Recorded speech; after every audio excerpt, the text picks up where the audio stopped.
పద్మగారు ఇటు వచ్చండి సార్, ఒకసారి పట్టుకోండి. రాజుగారు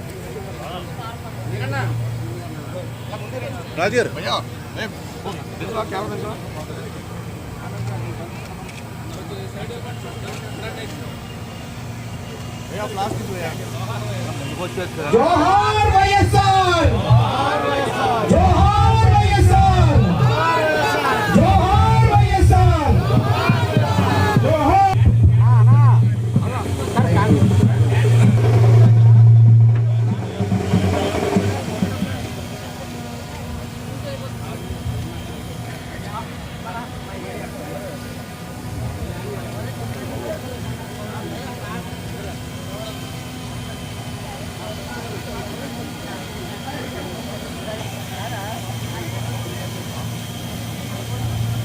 ప్రసాద్ గారిని మాట్లాడుతున్నా కోరుతున్నాము. దయచేసి అతిథులందరూ కూడా ఆశీర్వాదం. చదువుని భారం చేస్తే ఈ రోజు జగన్మోహన్ రెడ్డి గారు ఇలాంటి కార్యక్రమాల ద్వారా ఎందరో పేద విద్యార్థుల్ని ఈ రోజు ఉన్నత విద్యావంతులుగా చేసే బాధ్యతను బుద్ధస్కంధాలపై వేసుకున్నారు. ఈ రోజు మనం లాస్ట్ ఇయర్ 10th ఫలితాలు చూసాం. ఆంధ్రప్రదేశ్ రాష్ట్రంలో ఫస్ట్ ర్యాంక్ ఎవరికి వచ్చింది?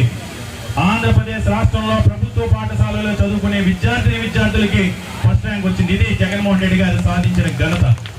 అదేవిధంగా గతంలో ఆనాడు దివంగత ముఖ్యమంత్రి వర్యులు డాక్టర్ వైఎస్ రాజశేఖర రెడ్డి గారి పేదవాడికి వైద్యాన్ని ఉచితంగా అందించాలని ఆరోగ్యశ్రీ 104, 109 పథకాలను తీసుకొచ్చి ఆరోగ్యశ్రీ పథకాన్ని తీసుకొచ్చి పేదవారికి ఆరోగ్య భద్రత కల్పిస్తే చంద్రబాబు నాయుడు ప్రైవేట్ హాస్పిటల్కి తొత్తుగా మారి ముఖ్యమంత్రి సహాయ నిధి కానీ పేదవాడికి వైద్యం చేయించే వైద్య బిల్లుల్లో కూడా కమిషన్ కక్కుర్తిపడి తెలుగుదేశం నాయకులు జనభూమి కమిటీలు ప్రభుత్వ వైద్యాన్ని నిర్వీర్యం చేస్తే ఈ రోజు జగన్మోహన్ రెడ్డి గారు రాష్ట్ర వ్యాప్తంగా ప్రతి మండలంలోని, ప్రతి వార్డులోని, ప్రతి గ్రామంలోనూ కూడా ఈరోజు వేలాది హాస్పిటల్ నిర్మాణం చేసి ఈ రోజు జగనన్న ఆరోగ్య సురక్ష లాంటి కార్యక్రమాల ద్వారా ఈ రోజు ప్రతి పేదవాడికి కూడా ఈ రోజు జగన్మోహన్ రెడ్డి గారు ఆరోగ్య భద్రత కల్పిస్తూ ఉన్నారు. ఈ రోజు మన నియోజకవర్గంలోనే చూసుకుంటే జగన్మోహన్ రెడ్డి గారు ముఖ్యమంత్రి అవ్వకుండా కేవలం 4 యూపీహెచ్సీలు ఉండేవి. ఈ రోజు నేను ఎమ్మెల్యేగా గెలకపోయినా ఇక్కడ తెలుగుదేశం పార్టీకి సంబంధించిన ఎమ్మెల్యే గెలిచిన జగన్మోహన్ రెడ్డి గారు తప్పకుండా నువ్వు ముందుండి మీ నియోజకవర్గ అభివృద్ధికి మనం ఏదైతే ఎన్నికల సమయంలో మేనిఫెస్టోలో హామీలు ఇచ్చామో హామీలన్నీ కూడా మీ నియోజకవర్గంలో కూడా అమలవ్వాలి. మీ నియోజకవర్గంలో ప్రజలకి అందరికీ ఎప్పటికప్పుడు అందుబాటులో ఉండి వారికి సేవ చేయమని జగన్మోహన్ రెడ్డి గారి ఆదేశాల మేరకు ఈ రోజు మన నియోజకవర్గంలో ఈ 4.5 సంవత్సరాల్లోనే 7 హాస్పిటల్ మనం నిర్మాణం చేయడం జరిగింది. మన నియోజకవర్గంలో ఉన్న ప్రతి స్కూల్ని కూడా కార్పొరేట్ పాఠశాలల కంటే ధీటుగా ఈ రోజు తీర్చిదిద్దడం జరిగింది. మొన్నే చూసాం జగనన్న ఆరోగ్య సురక్ష అనే కార్యక్రమం. జగనన్న ఆరోగ్య సురక్ష అనే ప్రోగ్రాం ఈ 29 రాష్ట్రాల్లో ఈ దేశంలో ఎక్కడా కూడా లేదు. ఒక ఆంధ్రప్రదేశ్ రాష్ట్రంలో మాత్రమే ఉంది. ఈ రాష్ట్రంలో నివసించే ప్రతి ఒక్కరికి కూడా ప్రభుత్వమే ఆరోగ్య భద్రత కల్పించాలని జగనన్న ఆరోగ్య సురక్ష లాంటి కార్యక్రమాలు జగన్మోహన్ రెడ్డి గారు తీసుకురావడం జరిగింది. ఈ రాష్ట్రంలో ఏ మూల వెతికినా సరే ఇల్లు లేని అక్క చెల్లెమ్మంట ఉండకూడదు. ప్రతి మహిళ కోరుకునేది తన బిడ్డలు బాగా చదువుకోవాలి.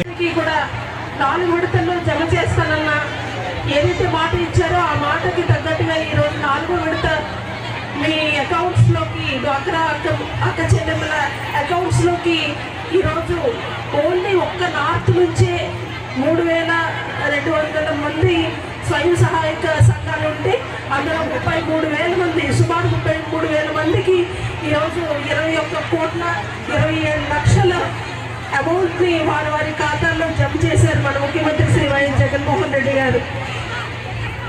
ఎప్పుడు కూడా ప్రతి నిలబడాలి, వాళ్ళ కుటుంబాన్ని వాళ్ళే చూసుకోవాలి, ఆర్థికంగా అభివృద్ధి చెందాలి అన్న ముఖ్య ఉద్దేశంతో ఈ వైఎస్ఆర్ ఆస్తుల కింద మీకు ఉంది.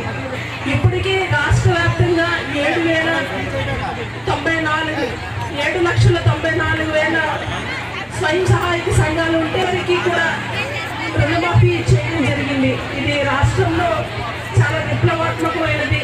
అంతేకాకుండా మన రాష్ట్రంలో ముఖ్యంగా ఎన్నో పథకాలు తీసుకొచ్చాము.